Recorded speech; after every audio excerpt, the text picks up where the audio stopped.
Bismillahirrahmanirrahim. Assalamualaikum warahmatullahi wabarakatuh.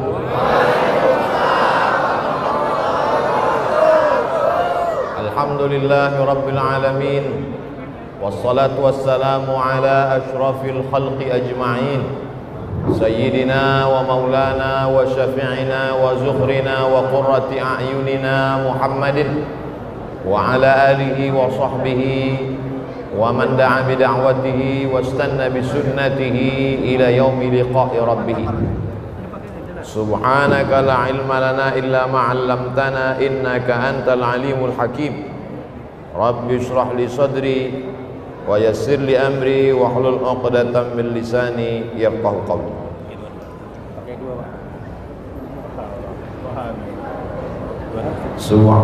Paksa ulang boleh?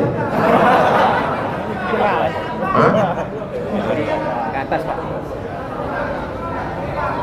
Waktu Nabi Muhammad sallallahu alaihi wasallam bertahanus 3 kali, umur 38, umur 39, umur 40. Umur 38 tak ada wahyu turun. Umur 39 tak ada Jibril datang. Umur 40 turunlah makhluk yang memeluk dia, hatta balaghanil juhdu, sampai aku merasa berat, sesak bernapas. Makhluk itu menyuruh aku membaca, Iqra. Aku jawab, ma ana biqari, aku tak pandai membaca. Akhirnya dia yang membacakan, Iqra bismi rabbikal ladzi khalaq, khalaqal insana min 'alaqin, Iqra wa rabbukal akramul ladzi 'allama bil qalam, 'allamal insana ma lam. Setelah Nabi menerima wahyu itu, Nabi tetap di atas Jabal Nur atau turun ke bawah? Memang kalau sedang pakai masker nih payah menjawab memang. Setelah Nabi menerima wahyu itu, dia tetap berada di Jabal Nur atau turun ke bawah? Turun. Kenapa Nabi turun ke bawah? Karena Islam mengajarkan kita berjamaah.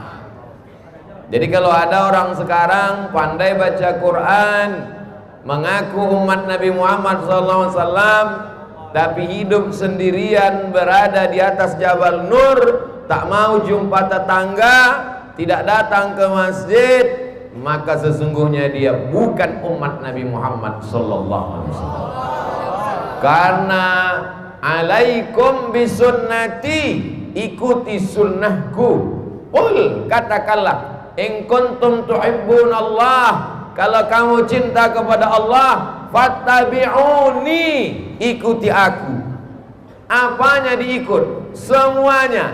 Di antara yang diikut adalah Nabi berjamaah. Makanya kita disebut dengan ahlus sunnah wal jamaah. Walaupun sebetulnya kalau sudah disebut ahlus sunnah pasti berjamaah. Karena kata Nabi, alaikum bil jamaah, hendaklah kalian berjamaah. Iyyakum wal furqah, jangan kamu berpecah belah. Man syazza syazza finnar, siapa yang sendirian maka sendirian masuk neraka. Jadi jomblo-jomblo masuk neraka karena sendirian. Maka mesti berjamaah. Kenapa kita mesti berjamaah? Karena nabi-nabi yang hebat-hebat, Nabi Musa alaihissalam, dipukulkannya tongkatnya, famfajarat min husnata asyrata aina, memancar 12 mata air. Dipukulkannya tongkatnya, terbelah laut merah, qattaudil azim, seperti gunung yang tinggi kanan dan kiri, lewat Nabi Musa. Tapi doa Nabi Musa, Rabbi syrahli sadri wa yassirli amri wahlul 'uqdatan min lisani yafqahu qawli waj'al li waziran min ahli, berikanlah aku seorang penolong, Harun akhi. Harun. Nabi Musa tidak sendirian, Nabi berjamaah. Doa berjamaah lebih makbul. Qad ujibat da'watukuma, doa kalian berdua dikabulkan Allah. Kuma, bukan qad ujibat da'watuka, enggak, qad ujibat da'watukuma, doa kalian berdua dikabulkan Allah. Yang berdoa Nabi Musa, yang mengaminkan Nabi Harun alaihi salam. Nabi Isa alaihi salam, Nabi Isa yubri'ul akmaha wal abrasa, menyembuhkan orang buta, orang tuli, orang lumpuh biiznillah, wa yuhyil mauta, menghidupkan orang mati biiznillah. Tapi ketika dia menegakkan agama Allah tidak sendirian. Wa idz qala Isa ibn Maryam, ingatlah ketika Isa anak Maryam berkata lil hawariyin, kepada murid-muridnya Hawariyun, man ansari ilallah, siapa yang menolong aku menegakkan agama Allah? Qalal hawariyun, murid-muridnya berkata nahnu ansarullah, kami akan menolong agama Allah. Nabi Musa begitu hebatnya berjamaah, Nabi Isa begitu hebatnya berjamaah, Nabi Muhammad sallallahu alaihi wasallam, kalau Allah mau, innama amruhu idza arada syai'an yaqul lahu kun, tapi tidak dipakai, maka dia berjamaah. Ada yang tua bijaksana, Abu Bakar Siddiq. Ada yang muda gagah perkasa, Umar bin Khattab. Ada yang muda cerdas luar biasa, Ali bin Abi Thalib. Ada yang muda kaya raya, Utsman bin Affan. Ada perempuan berjihad luar biasa, Asma binti Abi Bakar, sampai naik ke atas. Posisikan dirimu. Aku tua Pak Ustaz, Abu Bakar. Aku muda cerdas, Ali. Aku muda bertenaga, Umar. Aku banyak duit, Utsman. Aku susah tapi rajin belajar, Abu Hurairah, Abu Darda. Aku tak mau mengajar, tak mau belajar, melawan, Abu Lahab. Jadi kita ini tinggal memilih saja, mesti berjamaah. Makanya innallaha yuhibbul ladzina yuqatiluna fi sabilihi shaffa. Allah suka menengok orang berjihad menolong agamanya berjamaah seperti dalam shaf barisan. Ka'annahum bunyanum marsus, seperti satu bangunan yang saling mengokohkan. Kubah sebagai tanda. Kubah apa itu? Kubah masjid di atas puncak bukit. Tak bisa kubah tegak berdiri kalau tak ada tiang, dan tiang tidak akan kokoh kalau tak ada pondasi, dan dia akan tumbang kalau tidak ada dinding. Saling menguatkan, saling membesarkan, saling menolong. Wa ta'awanu 'alal birri wat taqwa, tolong menolong dalam kebaikan dan ketakwaan. Wa la ta'awanu 'alal itsmi wal 'udwan, jangan tolong menolong dalam buat dosa dan permusuhan. Alhamdulillah malam ini kita sedang berjamaah. Jadi siapa yang selama ini ragu-ragu berjamaah, maka sesungguhnya dengan kajian malam ini mudah-mudahan hilang keraguannya insyaallah. Adapun orang yang sudah berjamaah, maka semakin yakin dia dan istiqomah. Ini anak-anak muda banyak saya tengok hadir malam ini. Lautan kan ku seberangi, bukit kan ku daki, masjid ku lewati. Apa ini? Mesti berjamaah. Hayya 'alas salat.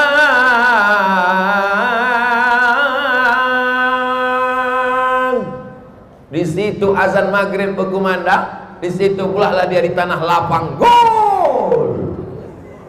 Memangnya nanti kau mati buat bola. Oleh sebab itu yang sudah berjamaah. Tapi Abdul Somad ini kan menceramahi orang yang sudah berjamaah. Orang sudah datang ke masjid, sudah mandi, sudah lembut hatinya, sudah pakai topi putih, sudah pakai peci putih, datang ke masjid, sudah sholat, barulah datang Abdul Somad menceramahinya. Siapa yang menceramahi tukang-tukang yang belum sholat ke masjid, pukul lempung lempang pong tang tong tang? Siapa yang menceramahi orang di terminal tak tahu maghrib, zuhur, asar, isya? Siapa yang menceramahi orang di diskotik? Ada saudara-saudara kita yang diejek-ejek orang. Siapa itu? Jamaah KUPJ. Apa tuh? Kelompok Ustadz Panjang Janggui. Siapa tuh? Jamaah kompor, karena dia pergi membawa kompor. Siapa tuh? Jamaah tabligh, karena dia menyampaikan. Tabligh artinya menyampaikan. Ini nama orang lain yang menyebut. Yang sebetulnya ini adalah jamaah sunnah, karena dia mengajarkan sunnah Rasulullah sallallahu alaihi.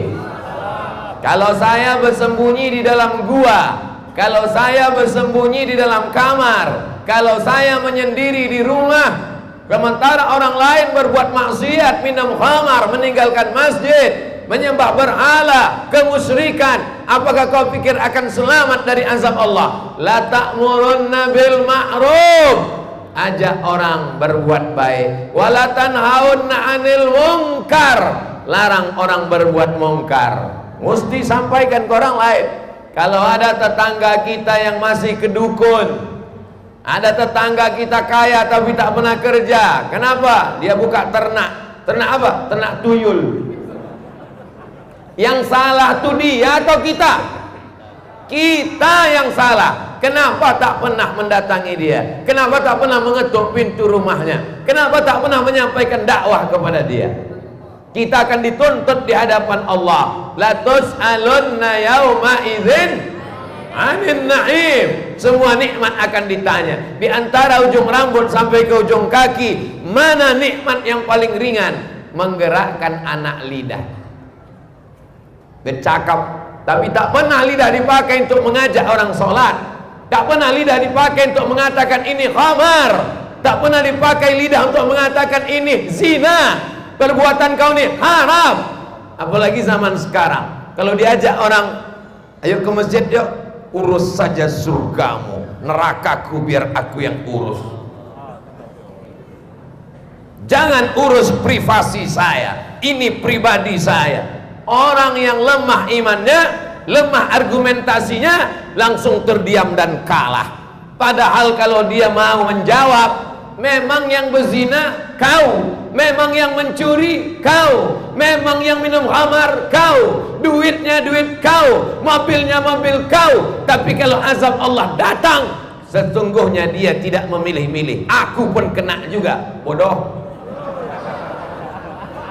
Kuntum khaira ummah, kamu umat yang paling baik. Dari mulai Adam, Idris, Nuh, Ishak, Yakub, Zakaria, Yahya, Sulaiman, Isa, Daud. Kuntum khaira ummah, kamu umat yang paling baik.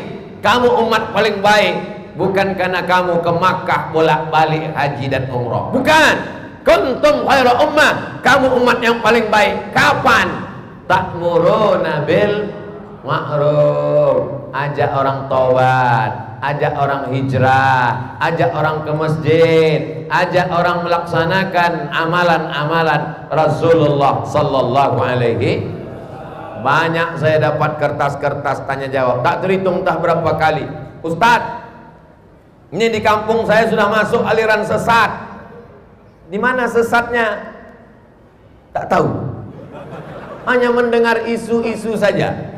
Kalau kau katakan orang bersorban sesat, Nabi Muhammad bersorban. Kalau kau katakan orang berjenggot sesat, Nabi Muhammad berjenggot.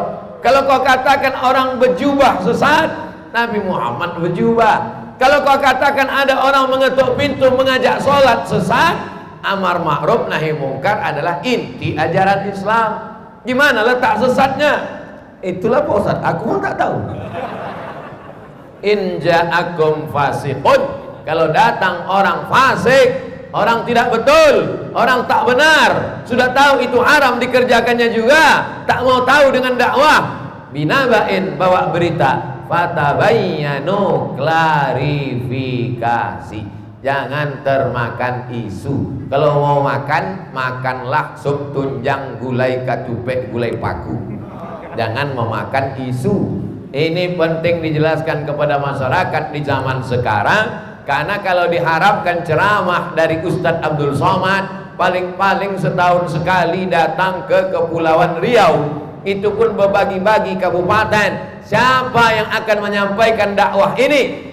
Tapi saya tidak SAG Pak Ustadz, tapi saya tak tamat pesantren Pak Ustadz, tapi saya tidak MA, doktor, profesor, Pak Ustadz. Itu mengajar, berfatwa, fikih, mesti orang berilmu. Adapun mengajak orang sholat, mengajak orang ke masjid, mengajak orang mengikut ajaran Rasulullah Sallallahu Alaihi Wasallam, tidak disyaratkan mesti kiai, profesor, doktor, insinyur. Yang penting dia asyhadu an la ilaha illallah wa asyhadu anna Muhammadan. Nanti di akhirat Abdul Somad belum tentu lebih mulia daripada yang duduk di lantai, daripada Abdul Somad yang duduk di atas kursi. Boleh jadi duduk di kursi, di kamera, ditengok mata semua memandang, ada riyaknya, ada sum'ahnya, ada takburnya, ada sombongnya. La yadkhulul jannah, tak masuk surga. Man kana fi qalbihi, siapa yang dalam hatinya mithqala habbatin min khardalin, sebesar biji sawi, min kibrin, sombong aku. Sekarang siapa yang paling sombong? Abdul Somad lah. Ini lama-lama kalau duduk di sini tak turun-turun jadi Fir'aun. Maka ada orang yang tidak profesor, tidak doktor, tidak LC, tidak MA, tapi boleh jadi dia sudah dapat nikmat lebih baik daripada dunia dan seisinya. Bukan kata saya, ayyahdiyallahu bika rajulan wahidan, satu orang dapat hidayah kepadamu, khairum min humurin na'am, lebih baik daripada kau memiliki seekor unta yang merah. Zaman Nabi kendaraan termahal unta, di antara unta yang paling mahal unta merah. Kalau sekarang mungkin mobil sport yang harganya 8 miliar pintunya satu. Ternyata mobil ini makin sedikit pintunya makin mahal. Ada yang tak berpintu sama sekali. Itu namanya truk. Ada orang lebih, dunia ini tak ada apa-apanya bagi dia. Khairum minad dunya, dalam satu riwayat, khairum minad dunya wa ma fiha, lebih baik daripada dunia dan seisinya. Siapa itu? Orang yang menyampaikan dakwah, yang sebelumnya mabuk, minum khamar, berjudi, berzina, tak tahu kebaikan, tak tahu kebenaran, hantam saja, bantai saja, riba, sudi, hantam kromo. Tapi setelah diajarkan kepada dia, nanti kita akan mati, setelah mati semuanya akan tinggal, ditiupkan sangkakala, kita akan bangkit sekali lagi, dan kita akan mempertanggungjawabkan semuanya di hadapan Allah. Inna sam'a, pendengaran, wal basar, penglihatan, wal fuad, hati dan pikiran, kullu ulaika kana anhu mas'ula. Tak tahu entah dari lisan yang mana, entah dari lidah yang mana, entah dari mulut yang mana, pesan dakwah itu masuk ke dalam hati manusia. Ceramah di TV sudah dia dengar, tak masuk. Ceramah dari YouTube sudah dia dengar, tak masuk.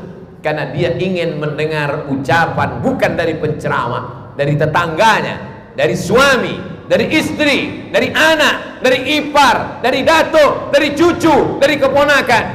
Bukan dari tausiah, bukan dari tabligh akbar, bukan dari khutbah menggelegar hari Jumat, tapi dari ngobrol-ngobrol singkat. Sedang duduk-duduk, kau masih mabuk? Iyalah, tak kau tengok mataku merah. Kau masih minum khamar? Iya. Kalau tak minum tak lapang dunia ini rasanya. Tapi nanti kita akan mati menghadap Allah. Apa yang akan kita bawa? Kalimatnya singkat. Apa yang akan kita bawa? Tapi karena diucapkan dari hati, masuknya juga ke hati. Akhirnya pas mau tidur malam, terngiang-ngiang di telinganya. Apa yang akan kita bawa? Apa yang akan kita bawa? Apa yang kita bawa? Dia pejamkan mata, tertidur dia, terdengar suara. Apa yang akan kita bawa? Akhirnya dia ke masjid. Dia ke masjid, ceramah Abdul Somad.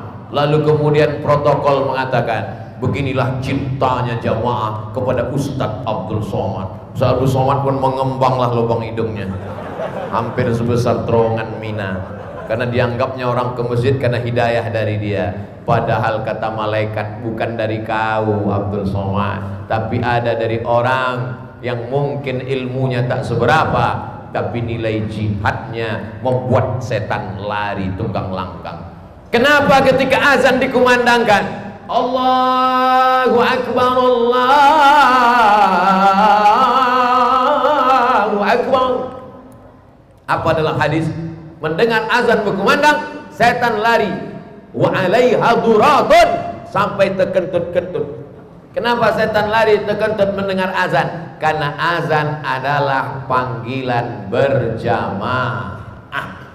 Mendengar panggilan berjamaah. Nabi Muhammad SAW Isra Mi'raj. Subhanalladzi asra bi'abdihi lailan minal masjidil haram ilal masjidil aqsa. Dari Masjidil Haram ke Masjidil Aqsa, naik ke Sidratul Muntaha, tak sampai 1 malam. Tapi hijrah dari kota Makkah ke kota Madinah 8 hari 8 malam.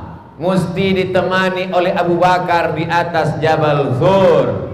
Makanan mesti dikirim oleh Asma, berita mesti dikirim oleh Abdullah, di bawah mesti dikawal oleh Amir bin Fuhairah, jalan mesti ditunjukkan oleh seorang penunjuk jalan. Apa maknanya ini? Mesti berjamaah. Termasuklah Abdul Somad malam ini bisa menyampaikan tausiah, menggelegar suaranya. Ini karena ada jamaah yang berbaik hati, dibawakannya lah mikrofon yang mantap nih. Coba kan ini tak hidup tadi. Assalamualaikum. Tapi begitu datang ini, baru dua-duanya dipakai. Lama udah saya berceramah, baru inilah pakai dua-duanya. Satu di telinga, satu di mana, pegang terus. Kita tausiah sampai masuk waktu isya. Masuk waktu isya, stop tausiah, lanjut tanya jawab. Selesai itu kemudian Bapak Ibu sholat isya. Waktu Bapak sholat isya itu, disitulah saya pulang. Loh, Ustaz kan cerita tentang berjamaah. Pas kami berjamaah, kenapa Ustaz hilang? Aku udah jamaah takdim. Ini ku jelaskan perlu supaya jangan sampai ada fitnah di antara kita. Nanti pulang nengok dari atas, mana Ustaz Somad tadi, mana? Tak ada. Baru aja cerita jamaah, dia pun tak berjamaah. Udah tadi jamaah duluan. Ini perlu dijelaskan karena di internet itu tidak semuanya ngasihkan ini, banyak juga yang ngasih. Siapa itu? Setan. Doanya a'udzubillahi minasy syaitan. Tapi insya Allah kalau kita berjamaah, setan-setan lari tunggang langgang lintang pukang. Malam ini berjamaah, bersemangat. Apa sulit bagi Allah Subhanahu wa taala untuk mendirikan sekolah tahfiz Quran? Innama amruhu idza arada syai'an an yaqula lahu kun. Satu pulau bisa jadi emas. Sanggupkah Allah merubah satu pulau jadi emas? Dari bunyinya macam-macam ragu, macam-macam Bani Israel. Tak ada yang sulit bagi Allah. Kalau tak sulit bagi Allah merubah pulau jadi emas, kenapa tidak diselesaikannya sekolah tahfiz Quran kita? Allah ingin melihat kita berjamaah. Sulitkah bagi Allah mengirim malaikat? Mudah aja, kirim malaikat. Ada orang mencuri, langsung potong tangan. Begitu mencuri, langsung putus. Ada orang minum khamar, langsung putus lidahnya. Ada orang berzina, langsung putus. Allah ingin kita berjamaah. Itu yang diinginkan Allah. Allah itu di awal Al-Quran, di awal Al-Fatihah, tidak dia katakan Bismillahirrahmanirrahim muntaqim, dengan nama Allah yang gagah perkasa dan menghukum. Tidak. Bismillahirrahmanirrahim, dengan nama Allah Raja yang berkuasa. Tidak. Tapi diawali dengan Bismillahirrahmanirrahim. Dia ingin kita berjamaah. Berjamaah akan menurunkan rahmah. Alaikum bil jamaah. Hendaklah kamu berjamaah. Kenapa? Dengan berjamaah turun rahmah. Majtama'a qaumun fi baitin min buyutillah. Sekelompok orang berjamaah berkumpul di rumah Allah. Yatsluna kitab Allah. Tak ada dibahasnya lain, yang dibacakannya ayat-ayat Allah, sabda-sabda Rasulullah, hadis-hadis sallallahu alaihi wasallam. Nazalat alaihimus sakinah, turun ketenangan ke dalam hati mereka. Makanya kalau ada jamaah tertidur, saya tak pernah marah. Itu menunjukkan bahwa hatinya tenang. Kenapa kau tertidur? Masuk ceramah Ustaz Somad itu ke hati. nazalat alaihimus sakinah, turun ketenangan, ghasyiyat bihimur rahmah, mereka diliputi rahmat Allah, haffat bihimul malaikah, kita ini sekarang sedang dikelilingi oleh para malaikat, wa dzakarahumullahu fi man indah, mereka dibanggakan Allah Ta'ala kepada para malaikat. Besok subuh malaikat penjaga malam ganti-gantian dengan malaikat penjaga siang. Jadi malaikat itu sip-sipan juga dia. Ketemunya waktu sholat subuh. Siapa yang besok sholat subuh berjamaah, sholat bersama malaikat.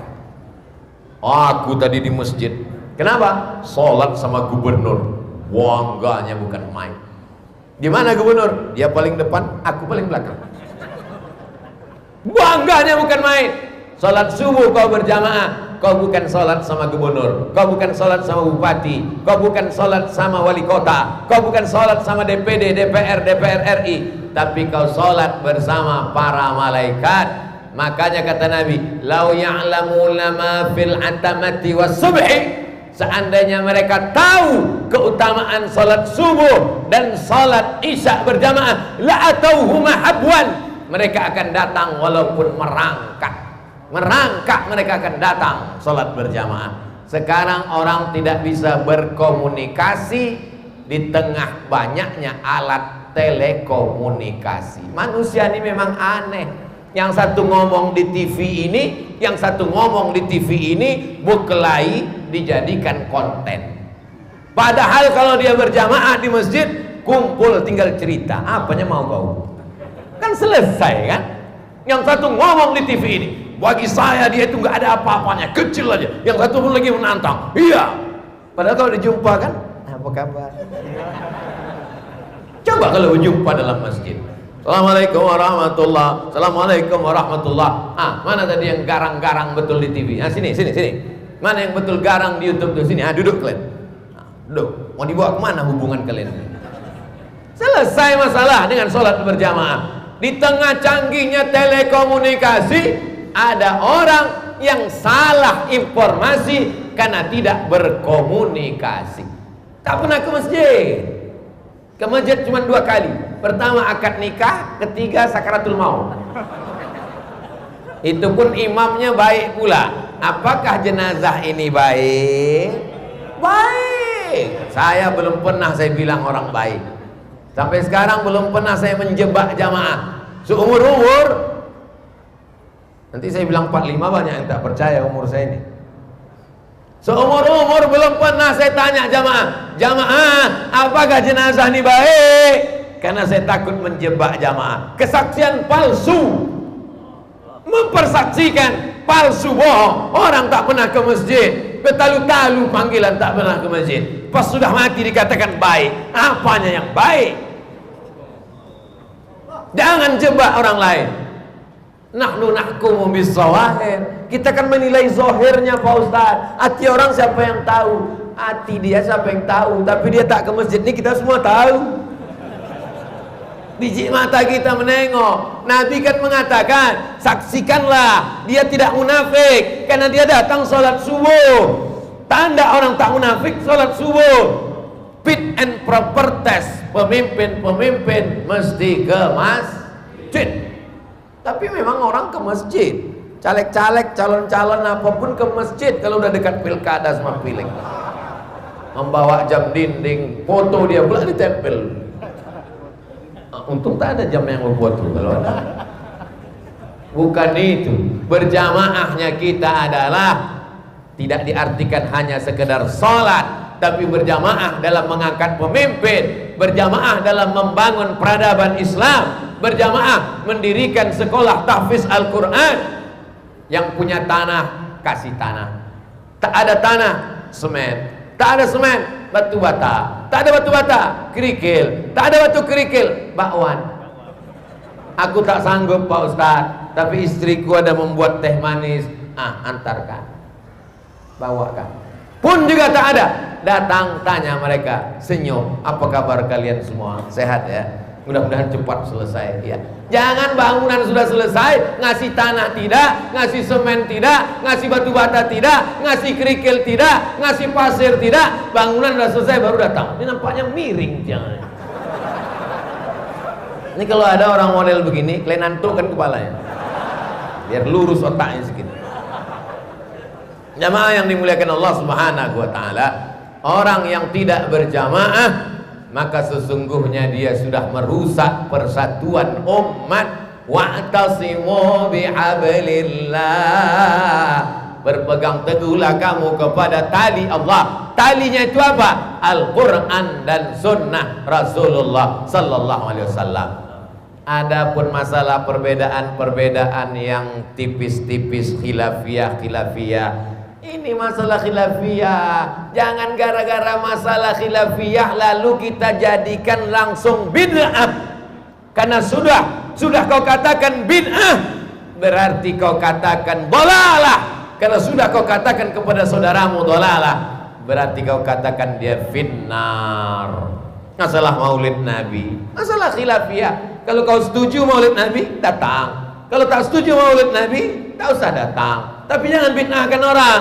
Karena Imam Ibnu Hajar Al-Asqalani Al-Hafiz, hafal hadis 300.000 hadis.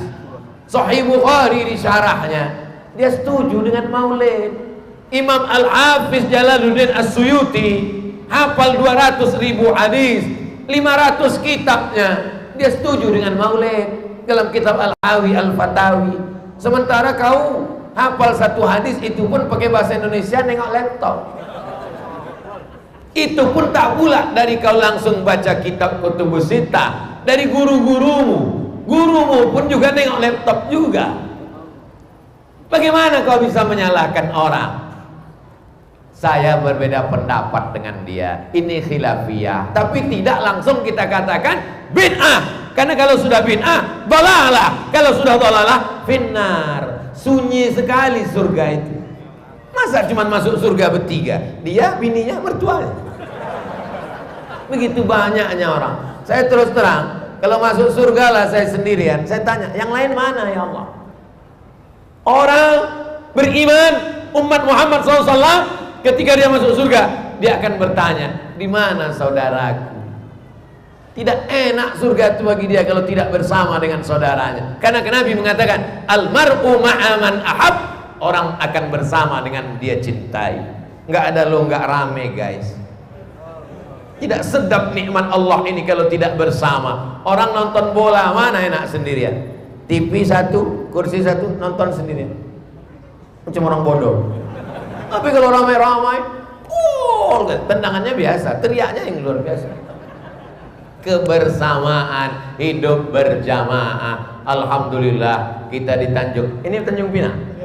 Tanjung Pinang masih berjamaah. Tak semuanya bisa duduk, berdiri pun dia tetap berjamaah. Masya Allah, diri tak apa-apa. Di atas lagi melimpah ruah. Ini nampaknya masjid ini sedang krisis ekonomi, lampu mati. Membangun tahfiz Quran lagi.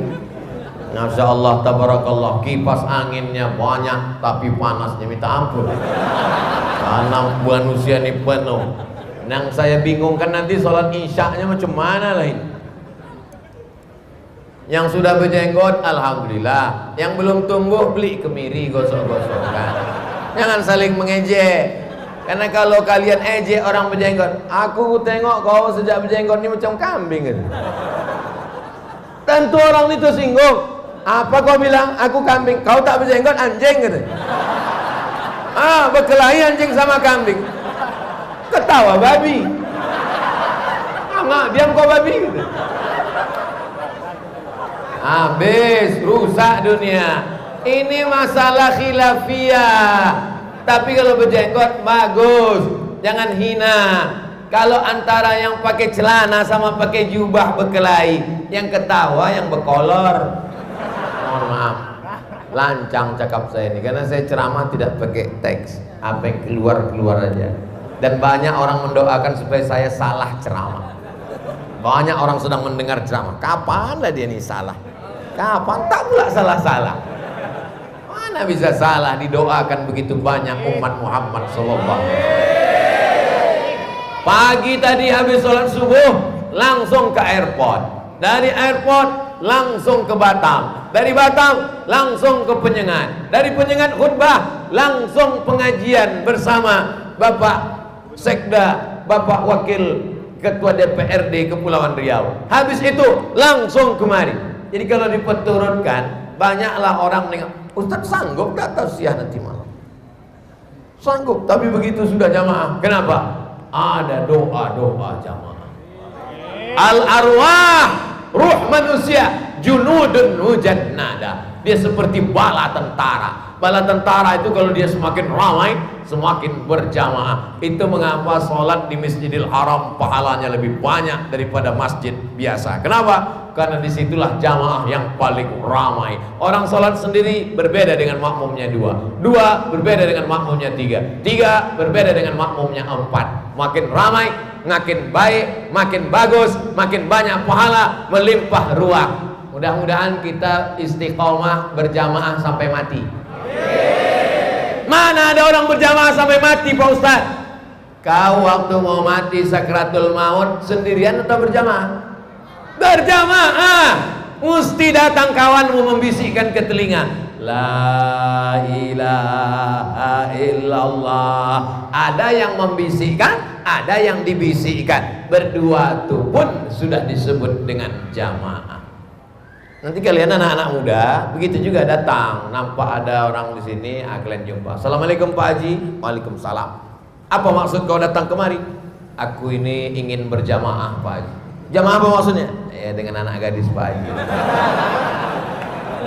Pakai bahasa. Tapi jangan kalian petantang petenteng sendirian. Bawalah orang-orang tua. Batangnya tempat bersandar, daunnya tempat bernaung, akarnya tempat bersila. Orang tua ini perlu untuk menyegarkan tulang kita. Bawa Pak Haji, bawa Bang Hardihun, tokoh masyarakat kita. Jangan kalian bawa saya. Kalau saya kalian bawa, saya yang diterimanya. Jamaah yang dimuliakan Allah Subhanahu wa taala, sampai mati dikubur ke dalam liang lahat pun masih juga berjamaah. Mana pula ada orang dalam liang lahat berjamaah Pak Ustaz? Tuh baca talqin. Di Kepri masih baca talqin orang? Masih? Kalau datang malaikat mungkar nakir kepadamu, bertanya kepadamu, siapa Tuhanmu? Katakan Allah. Siapa Nabimu? Katakan Nabi Muhammad sallallahu alaihi wasallam. Siapa kiblatmu? Katakan apa kiblatmu? Katakan Ka'bah, Baitullah. Siapa imammu? Katakan Quran. Siapa saudaramu? Katakan orang beriman. Di tempat saya Pak Ustadz talqinnya bahasa Arab. Man rabbuka, man nabiyuka, ma qiblatuka, man imamuka, man ikhwanuka. Menurut saya bagus talqin ini dibacakan pakai bahasa sekitar daerah. Daerah itu pakai bahasa apa? Kalau daerah itu di Pulau Jawa ya pakai bahasa Jawa. Nek teko malaikat mungkar nakir, Tuhanmu sapa? Ya jawab Allah. Nabimu sapa? Kanjeng Nabi Muhammad sallallahu alaihi wasallam. Sesuainya dengan bahasa daerah masing-masing. Talqin tidak boleh. Nanti kalau ayah saya mati, jangan ditalqinkan. Siapa yang mentalqinkan, ku pancung kepalanya. Oh, ada orang begitu. Ada orang begitu. Ada. Di Masjid Agung An-Nur dulu ada orang mengamuk. Jangan talqinkan bapak saya. Kalau ada yang mentalqinkan berani, ku pancung kepalanya. Itulah mengapa saya tulis buku 37 masalah populer. Gara-gara ada orang mau memancung gara-gara baca talqin. Saya jelaskan hadis-hadis tentang talqin, bahwa hadis tentang talqin mayat setelah dikubur diriwayatkan oleh Imam Abu Umamah Al-Bahili, sahabat Nabi, dan hadis itu kata Imam Ibnu Hajar Al-Asqalani adalah hadis sahih dalam kitab Talkhis Al-Habir. Hadisnya sahih. Jadi kalau tak setuju dengan talqin, jangan buat talqin, tapi jangan ejek orang bertalqin. Kau mau talqin, silahkan. Aku tidak bertalqin karena aku tak setuju. Tapi jangan katakan talqin bid'ah. Kau sudah merusak ukhuwah, kau sudah merusak persatuan. Paham? Tapi jangan pula sakingkan semua harus kita persatukan. Kita mesti siap menerima perbedaan. Kau mabuk, ya mabuklah tak apa-apa. Sebelum mabuk ucapkan bismillah. Ini pun tak betul. Sekarang kita sedang berhadapan dengan dua kelompok. Yang satu ekstrem kiri, semuanya boleh, yang penting bersaudara. Yang satu ekstrem kanan, hanya aku saja yang benar, selain daripada aku sesat, dolalah. Ini dua-duanya tak betul. Eka dan Eki, ekstrem kanan dan ekstrem kiri. Yang baik itu mana? Es krim. Siap menerima perbedaan.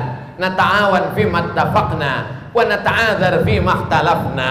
Dalam masalah-masalah yang kita sepakati, mari kita berlapang, mari kita bekerja sama. Dalam hal yang kita berbeda, mari kita berlapang dada menerima perbedaan selama ada dalilnya, selama ada pendapat ulamanya, kita hormati selama masih la ilaha illallah Muhammadur Rasulullah. Alhamdulillah, ini tiang-tiang ini pakai nomor saya tengok 1, 2, 3, 4. Apalah maksudnya ini agaknya? Kalau boleh saya menduga-duga, mengagak-agak supaya jangan sampai jamaah di sini lebih banyak tiangnya daripada orangnya. Tapi insya Allah jamaah ini ramai semua insya Allah. Bapak Ibu yang dimuliakan Allah Subhanahu Wa Taala, berjamaah waktu lahir, berjamaah waktu nikah, apa namanya? Akikah, diundang orang ramai, dimasakkan daging untuk berjamaah. Sekarang banyak orang tak mau berjamaah waktu lahir. Anak Syanu lahir, langsung ambil handphone, selamat, semoga menjadi anak yang soleh. Langsung kawannya komen, amin, amin, amin, amin, amin. Berjamaah waktu nikah, kata Nabi, aulim walau wisyatin, buat walimah kenduri walaupun seekor kambing. Orang Arab kalau seekor kambing itu undangannya 10 orang. Tempat kita 1 ayam bisa 1 RW, karena ayamnya dicincang, mutilasi. Kalau di Arab 1 ayam itu 4 orang, karena ayam potong 2, 1, 2, 2 sayap, 2 paha, 4 orang cuman makan. Tempat kita ayam tuh hancur, apa namanya, cincang. Sudahlah halus, pedasnya minta ampun, balik mencret. Berjamaah waktu walimah. Ya Abdurrahman bin Auf, Abdurrahman bin Auf ada di tangannya min azari sufra, kuning-kuning tangannya, kuning-kuning minyak za'faran. Minyak za'faran kuning tak hilang karena air. Tangan kau bekas minyak za'faran, itu tanda-tanda orang nikah itu, Abdurrahman bin Auf. Iya, kenapa kau tak buat walimah? Aulim walau bisyatin, buatlah kenduri walaupun hanya motong 1 ekor kambing, 10 orang undangannya. Sekarang orang tak ada lagi berjamaah walimah. Adapun jamaah walimah kita tak berani datang. Kenapa? Lagunya kayak meracun, kucing garong, pulang-pulang berbadan 2. Cemana kita mau datang? Sholatnya berjamaah, tapi nikahnya jamaah batilah, batil. Menghadiri walimah sunnah, tapi menghadiri maksiat haram. Kalau bertentangan antara maksiat dengan sunnah, tinggalkan maksiat. Darul mafasid muqaddam ala jalbil masalih. Menolak mudarat lebih diutamakan daripada meraih manfaat. Ini kalau tidak berjamaah. Kadang-kadang jamaah 4 orang lebih solid daripada jamaah sholat. Apa maksud Ustaz jamaah 4 orang? Mejanya kecil aja, 4 orang jamaahnya. Tapi ada sakit yang 1, wow, dijenguk mereka. Gimana Beb? Kapan sehat? Dibawakan dokter puskesmas. Ini kita udah seminggu nggak main ini. Tapi kalau jamaah masjidnya nggak datang-datang, tak mau tahu dia. Mau mati-matilah kau, mau pingsan-pingsanlah, bukan urusanku. Yang penting aku sholat, yang penting aku ke masjid. Egois. Laisa bil mu'min, tidak diakui sebagai orang beriman. Siapa itu? Yabitu sab'ana, tidur dalam keadaan perut kenyang. Wajaruhu ila jabbihi ja'i'un, tetangga di sebelah rumahnya kelaparan. Tak mau tahu dia, tetangga di sebelah rumahnya kelaparan. Yang penting anakku tak apa-apa, yang penting biniku, adapun anak orang lain bukan urusan. Pak Haji, itu anak tetangga Pak Haji dibawa orang naik sepeda motor.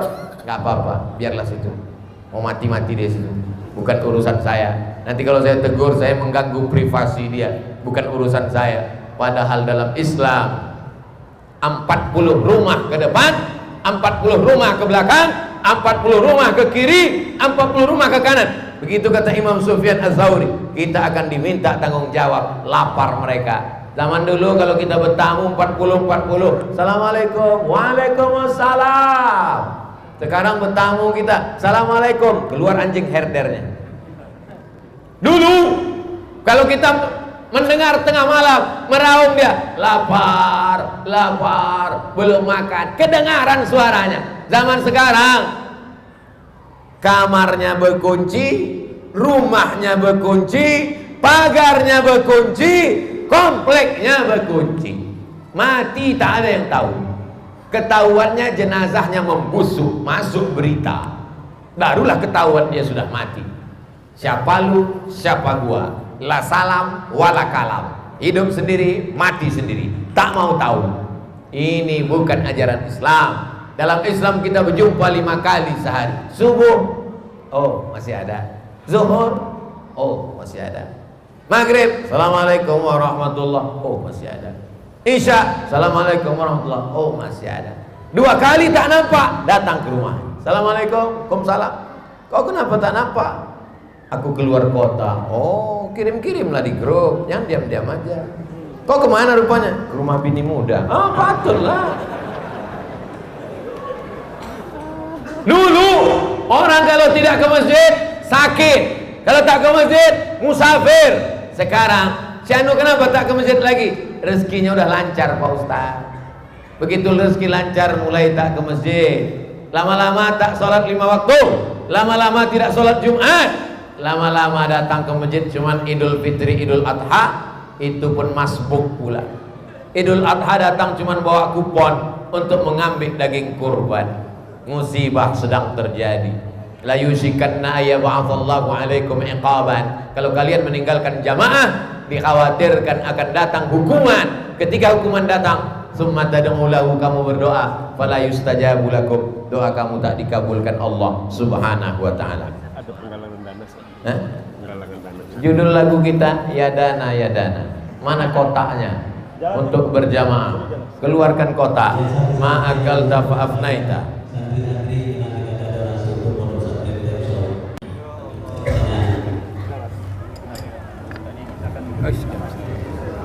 Bismillah. Saya bersama tugas penggalan untuk pelaksanaan sambil kita baca soal. Langsung jawab. Tak jalan kotak, kotak. Sallallahu ala Muhammad, sallallahu alaihi wasallam, sallallahu ala Muhammad, sallallahu alaihi wasallam. Ya Nabi salam alaika, ya Rasul salam alaika, ya Habibi salam alaika, salawatullah alaika,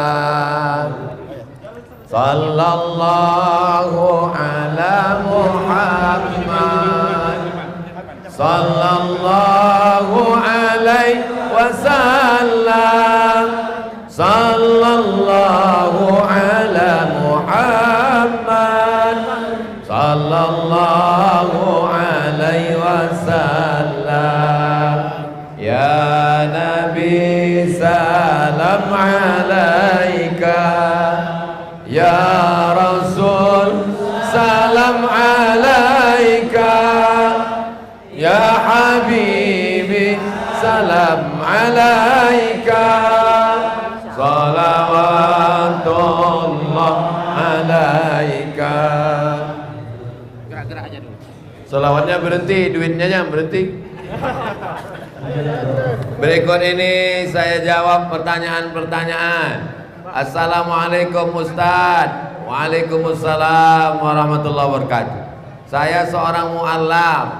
Orang tua saya sudah meninggal dalam keadaan tak Islam.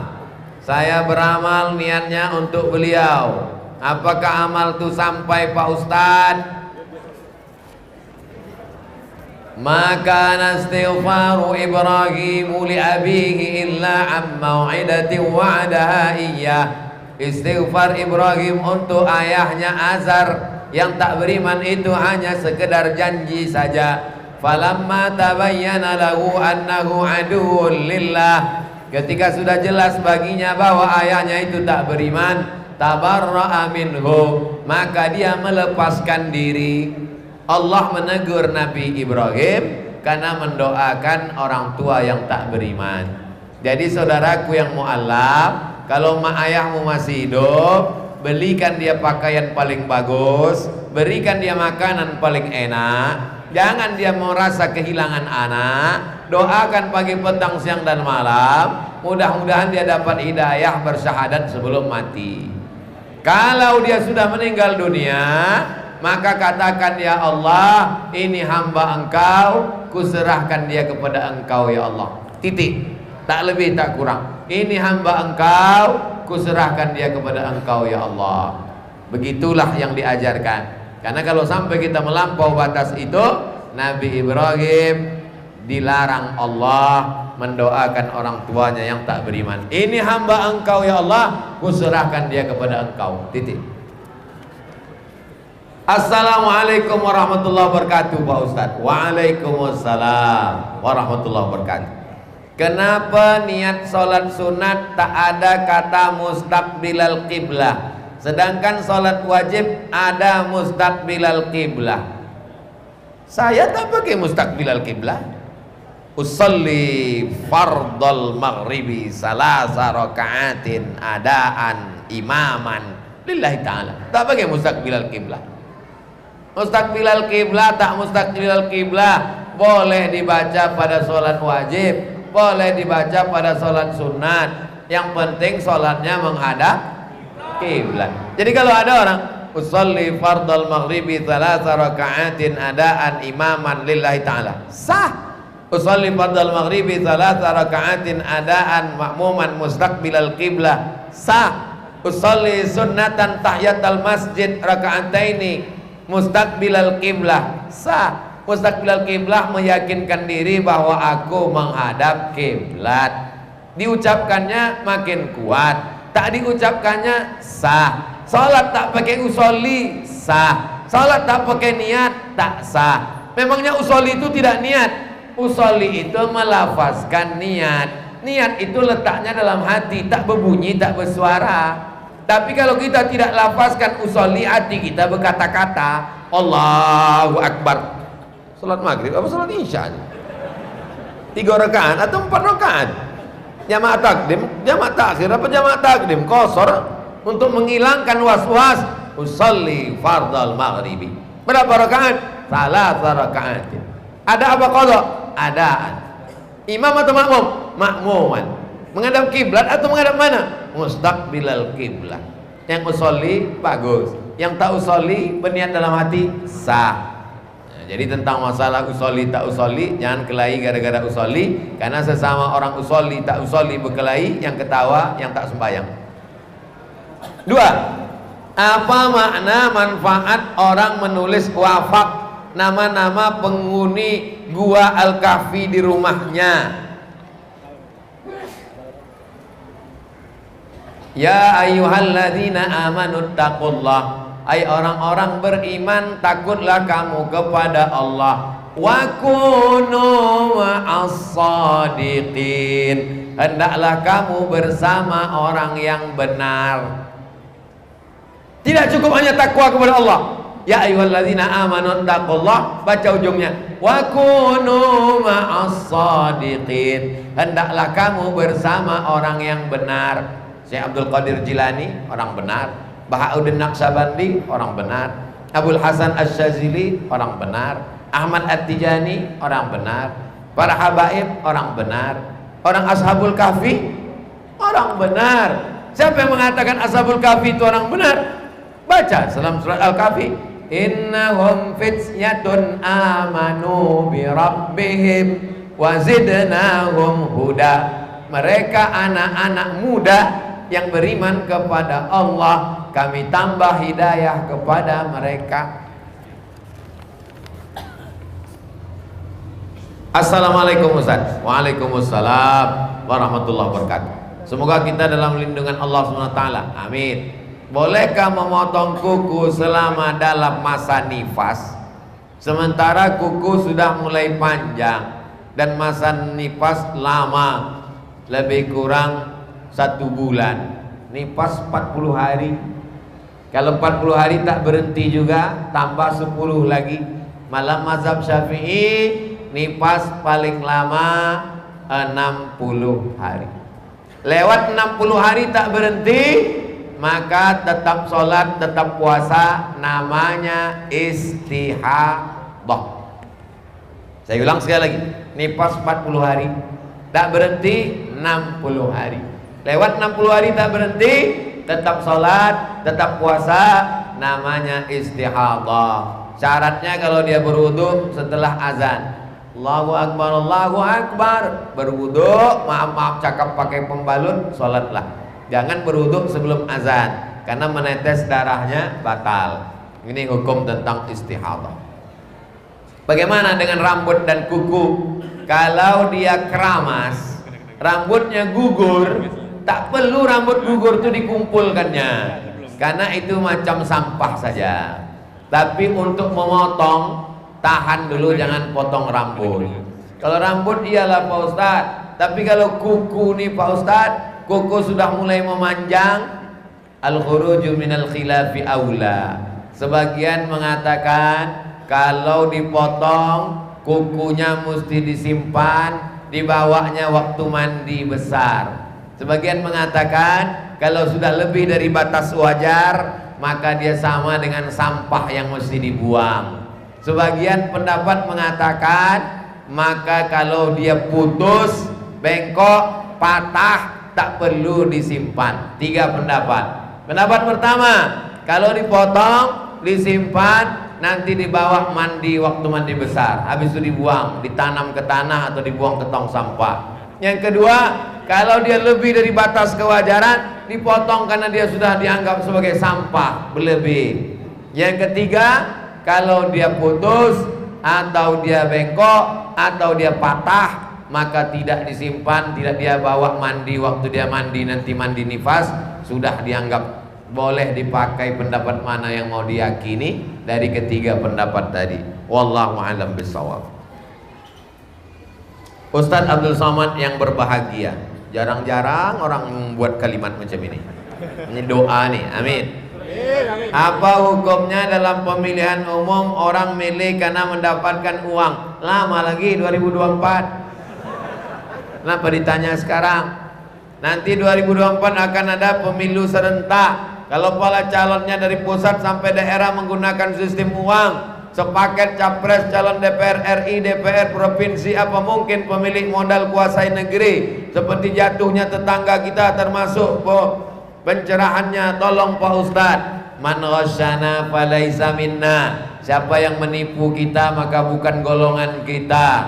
Baik karena sogok, maka ar-rashi wal murtashi, la'ana Rasulullah SAW ar-rashi wal murtashi. Rasul SAW melaknat orang yang menyogok, orang yang menerima sogok. Kalau ada orang ngasih 5.000 jangan terima, 50.000 jangan, 5 juta istikharah.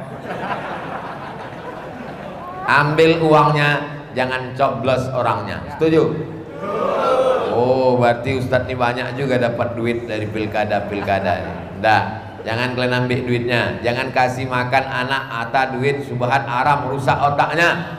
Nasihatin, ubun-ubun, kazibatin, pembohong, khati'atin, penipu, buat dosa. Ubun-ubun, kenapa otaknya kotor? Karena darah dari jantung naik ke otak. Kenapa darahnya kotor? Karena nasi, dari sepiring nasi setetes darah dari duit haram. Jangan kasih anak bini duit haram syubhat. Kalau dapat juga Pak Ustadz balikkan. Jangan beli suara kami dengan harga 50.000 ini, karena harga kami lebih mahal daripada ini. Tak bisa saya nolak Pak Ustadz, segan saya nolak. Ambil, serahkan ke pembangunan tahfiz Quran. Mudah-mudahan apa pula berkah. Mudah-mudahan selesai bangunannya, berkahnya tak tahu kita. Amal syariat hendak ke surga, amal hakikat mengenal diri kita. Janganlah bangga ilmu yang ada, barulah bertambah ilmu di dada. Mohon penjelasan Pak Ustadz. Tegak, ruku, sujud, tasyahud, i'tidal, salam, syariat. Hakikatnya tak putus mengingat Allah. La ilaha illallah, la ilaha illallah, la ilaha illallah. Ada zikir ismu zat Allah, Allah, Allah, Allah, Allah, Allah, Allah, Allah, Allah, Allah, Allah, Allah. Ada zikir napas, tarik, hembus Allah, tarik Allah, hembus Allah, tarik Allah, hembus Allah. Kalau tak putus 24.000 sehari semalam. Tak putus. Asal lupa ingat balik, asal lupa ingat balik. Hakikatnya adalah mengingat Allah. Tapi jangan dibalik. Kalau sudah berzikir tak sembahyang lagi. Tak betul. Kau tak sembahyang. Kalian sembahyang cuma 5 menit. Aku sembahyangku sembahyang daim, tak putus. Sembahyang kalian di masjid itu sembahyang kulit-kulit aja tuh syariat tuh. Aku sudah sampai kepada hakikat. As-syari'atu bila haqiqatin batilah, wal haqiqatu bila syari'atin atilah. Khalifah-khalifah, mursyid-mursyid tarekat Naqsabandiyah. Kemarin saya ditanya, Ustaz, katanya orang tarekat Naqsabandiyah tak baca Quran. Kau dari mana dapat? Pergi kalian ke Kudus. Di Kudus ada namanya sekolah Yambuk Al-Quran, mata air Al-Quran, qiraat bersanad sampai ke Nabi. Nama syekhnya dulu Mbah Arwani, Kiai Haji Syekh Arwani. Syekh Arwani hafal Quran, punya pondok tahfiz Quran, dan dia mursyid tarekat Naqsabandiyah. Pergi ke Turki, ada sekolah Sulaimaniyah. Sulaimaniyah ini sampai ke Eropa, sampai ke Amerika, sampai ke Afrika. Sampai bulan yang lalu saya meletakkan batu pertama Sulaimaniyah di Pematang Siantar. Hafal Quran, namanya Syekh Sulaiman Helmi Tunuhan dari Turki. Hafal Quran, ahli qiraat, mursyid tarekat Naqsabandiyah, salat berjamaah. Tapi di kampung kami ada orang tarekat tak salat dan tidak pula baca Quran, berarti dia bukan orang Naqsabandiyah. Orang mana? Orang kampung kau lah.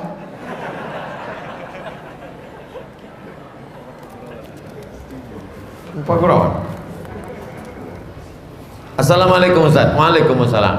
Pak Ustaz, saya mau nanya, ada tak riwayat menyatakan Fir'aun pernah pakai serban?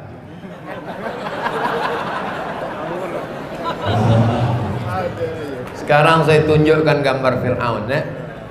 Kalian yang punya handphone bisa buka www.google.com.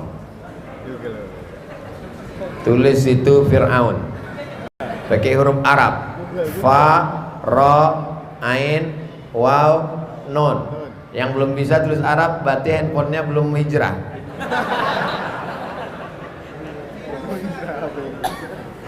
Nampak gambar Fir'aun? Tuh gambar Fir'aun. Fir'aun tuh topinya. Tak ada Fir'aun pakai sorban. Tuh topi Fir'aun. Tuh aja Fir'aun mumi. Ada Fir'aun pakai sorban. Ada Fir'aun. Yang Fir'aun pakai sorban tuh Fir'aun yang udah dapat hidayah. Dah jelas? Terakhir, saking tak adanya lagi kertas. Oh ada lagi? Oke. Ustadz, saya hobi buka YouTube. Tulisan YouTube bukan YouTube. Tulisan YouTube YouTube. Anak geram dan marah Ustadz dibilang bohong, sesat oleh firqah itu. Apa perlu anak one by one? Tolong pencerahannya Ustadz. Kalau perbuatan antum dibid'ahkan orang, Maulid Nabi bid'ah, Isra Mi'raj bid'ah, Furuj bid'ah, Talqin bid'ah, Tarikat bid'ah, Besuluk bid'ah, jangan lawan pakai dalil, karena masing-masing punya kitab. Kalau mau kuat suara, maka suara yang punya mikrofon lah yang paling kuat. Kalau mau kuat-kuatan di medsos, maka yang punya channel YouTube lah yang paling kuat. Lalu bagaimana sikap kami Pak Ustadz? Buat saja. Maulid bid'ah, maulid bid'ah, maulid bid'ah. Buat maulid 1 hari 3 kali. Sampai akhirnya dia capek. Bid'ah, bid'ah. Khuruj bid'ah, khuruj bid'ah. 3 hari bid'ah, 4 bulan bid'ah. 2 gendangnya. Kita capek, dia menang. Dia capek, kita menang. Jelas?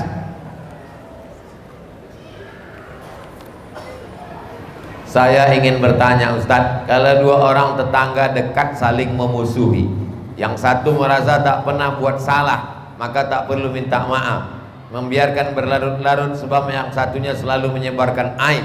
Bagaimana mendamaikan keduanya agar kembali rukun? Sebagai pihak lain, kalau sudah mengajak perbaikan sudah cukup, saya dilakukan. Saya difitnah orang. Saya difitnah orang. Saya tidak mau datang ke rumahnya. Karena kalau saya datang ke rumahnya nanti dikatakan saya melabrak, dan saya tidak juga mau dia panggil dia ke rumah saya. Nanti kalau saya panggil ke rumah saya berarti saya sok gila hormat, sok hebat. Jadi bagaimana? Cari mediator, orang penengah yang tidak berpihak ke dia, yang ke kita. Bisa ke tokoh masyarakat, bisa ke alim ulama. Assalamualaikum Pak. Waalaikumsalam. Bapak ini kan tokoh yang dicari-cari di sini, di samping tokoh emas, tokoh bangunan. Ini orang ini memfitnah aku. Tolong hubungi dia. Aku siap. Aku ikut jadwal dia. Telepon dia. Assalamualaikum. Waalaikumsalam. Ini Ustaz Somad mau ngajak tabayun. Bisa nggak? Nggak ada waktu, sibuk. Padahal kalau cerita sibuk, aku lebih sibuk lagi. Tak bisa sekali, 2 kali. Hubungi lagi. Bisa apa tidak? Bisa. Tanggal berapa? Tanggal sekian. Jam berapa? Jam 8 pagi. Datang saya jam 8 pagi. Tidak bawa orang, tak bawa pengawal, sendiri datang. Gitu kalau kita mau berdamai. Ini bukan mau kelahi. Datang. Tunggu jam 8. Mana orangnya Pak? Telepon. Assalamualaikum. Waalaikumsalam. Ini Ustaz Somad udah datang. Gak perlu jumpa sama Somad. Kalau udah 2 kali dia tidak juga berhenti, baru kita bertindak. Buat pernyataan, kalau kau tetap memfitnah aku juga lagi, ku BAP kau ke Polda. Maaf ada, tapi hukum juga ada. As-sinnu bis-sinni. Kalau dipatahkannya gigimu, patahkan juga gigi dia. Al-ainu bil-aini. Kalau dicucuknya matamu, cucuk juga mata dia. An-nafsu bin nafsi, dihilangkannya nyawamu, hilangkan juga nyawa dia. Faman afa wa aslaha, siapa yang mau memaafkan. Tapi kadang kalau kita maafkan, dipijak orang kepala kita. Ada orang barat membuat percobaan. Satu orang artis mencoba untuk diam. Diam aja. Pertama orang memegang pipinya, membelai rambutnya. Lama-lama mulai orang mencubit, menarik rambut. Lama-lama ditolak orang. Artinya kalau kita diam, lama-lama kita dipijak orang. Maka dalam Islam ada akhlak, ada maaf, ada tabayun. Tapi juga dalam Islam ada hukum, ada halal, ada haram, ada wajib, ada sunnah, ada hukum hudud, ada hukum takzir, ada hukum qisas. Belajar fikih. Nah, ini penting supaya kita tidak diinjak-injak orang kehormatan kita. Perbuatan yang paling baik adalah antuslihu bainal akhawain, mendamaikan 2 orang saudara. Innamal mu'minuna ikhwah fa aslihu baina akhawaikum. Sesungguhnya orang beriman itu bersaudara, damaikanlah di antara saudaramu yang berkelahi. Itu tadi langkah-langkahnya yang seperti sudah saya sampaikan. Assalamualaikum Ustaz. Waalaikumsalam. Mohon pencerahannya Ustaz. Berarti berawan. Bagaimana hukumnya istri menggugat suami? Karena suami sudah beberapa kali selingkuh, sudah dimaafkan berulang kali. Suami tak juga pernah menyesal dan tak pernah minta maaf. Berarti ini layang-layang putus. Nasibnya macam Kinan. Perempuan kalau sampai dia minta cerai, begoncang tiang aras. Laki tadi baik, pergi ke masjid, pakai sorban, berjenggot, pakai jubah. ceraikan aku bang, gaya kau jadul, nggak modis, ketinggalan zaman, menggoncang tiang aras. Tapi kalau laki-laki tadi mabuk, sakau, selingkuh, jelek, hitam, hidup pula lagi. Sudah dikasih nasihat tak juga berubah. Kalau diadukannya ke pengadilan, digugatnya, jangankan tiang aras, tiang listrik pun tak bergoncang. Cepat-cepat lepaskan dari ikatan si Fir'aun satu.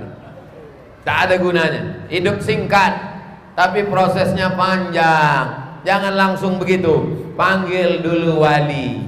Siapa wali ibu? Siapa wali kalian perempuan? Ayah atau abang, adik laki-laki, abang ayah, adik ayah. Kumpulkan wali ini, panggil dia. Setan, sini kau. Keponakan kami ini bukan jumpa kau di tong sampah. Kau kan dulu datang meminangnya kemari. Sekarang kau selingkuh, sekarang kau berzina. Enak aja kau, kehormatannya kau tinggalkan. Berhenti kau. Pilihannya dua, kau berhenti selingkuh, aku berhenti bernapas. Bukan ibu menasihati. Ini banyak sekarang perempuan tak mau melibatkan keluarga. Mentang-mentang udah ngaji, pulang dia dipanggilnya lakinya. Sini bang, ya ayyuhalladzina kafaru. Gak bisa begitu. Ibu mesti libatkan orang lain, karena dia sudah menganggap ibu upil kecil, tak ada apa-apa. Tapi kalau sudah tak juga dapat jalan, mentok, damai tak juga bisa, nasihat tak juga masuk, maka ingat, kalau kau mati lakimu tak ikut. Selamatkan akidahmu, selamatkan amalmu, selamatkan dirimu, karena hidup singkat. Untuk apa kau lama-lama sama hantu genderuwo sundel bolong nyiblorong? Mati menghadap Allah. Walaqad ji'tumuna furada kama khalaqnakum awwala marrah. Tapi melalui proses yang panjang. Kaki saya sudah dipotong, amputasi bawah lutut. Apakah kaki yang dipotong harus dibasuh ketika berwudu? Idza qumtum ila sholati faghsilu wujuhakum, basuh wajah, wa aydiyakum ilal marafiq, tangan sampai siku, wamsahu bi ru'usikum. Jadi kalau maaf cakap putusnya sampai di sini, nauzubillah, maka yang dibasuh hanya sampai ke siku. Tapi kalau putusnya di sini, maka tak perlu dibasuh ketiak. Bukan seukuran itu dibasuh kemana? Tidak.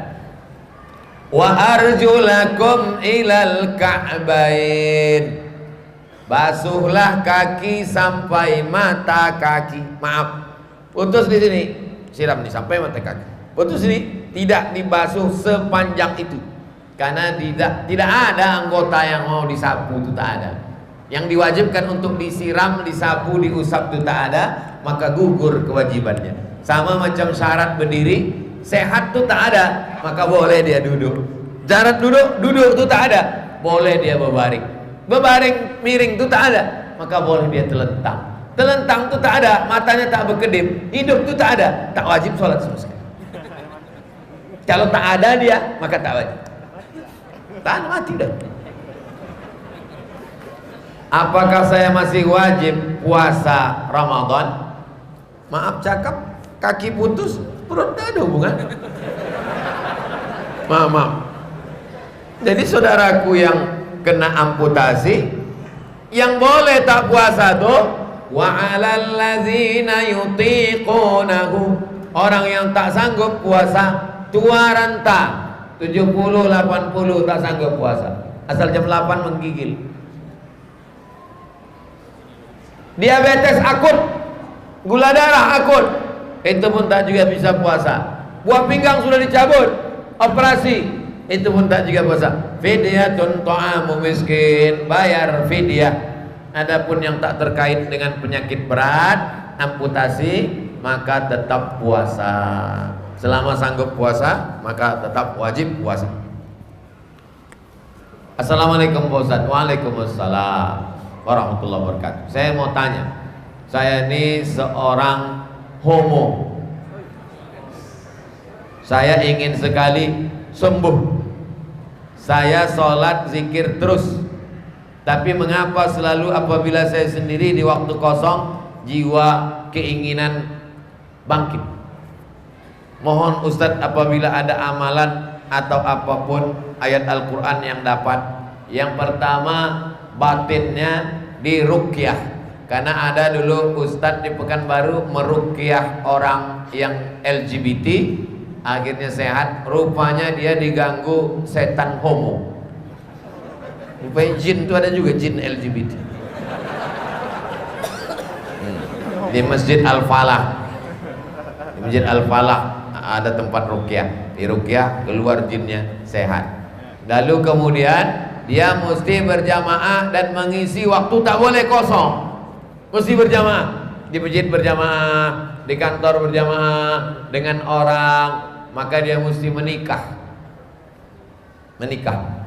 supaya disembuhkan. Terus pengajian, terus disehatkan, mengubah pola hidup, tinggalkan pergaulan, grup-grup, chat-chat, kawan-kawan yang LGBT, yang homo-homo nih, dan ini menular. Homoseksual, lesbi, bisek, LGBT ini ternyata menular. Kenapa demikian? Itulah mengapa banyak artis-artis, foto model yang awalnya laki-laki lama-lama melambai. Perancang busana, koreografer, penari berubah orientasi seksualnya. Negara yang tidak, masyarakatnya tak mau tahu, tak mengontrol, itu lebih banyak kecenderungan untuk jadi homo.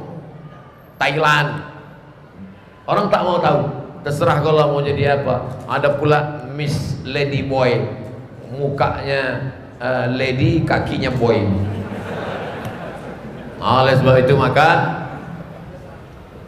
zikir, ikut berjamaah, ikut tarekat, terus berjamaah, menikah, maka insya Allah Allah berikan kesembuhan.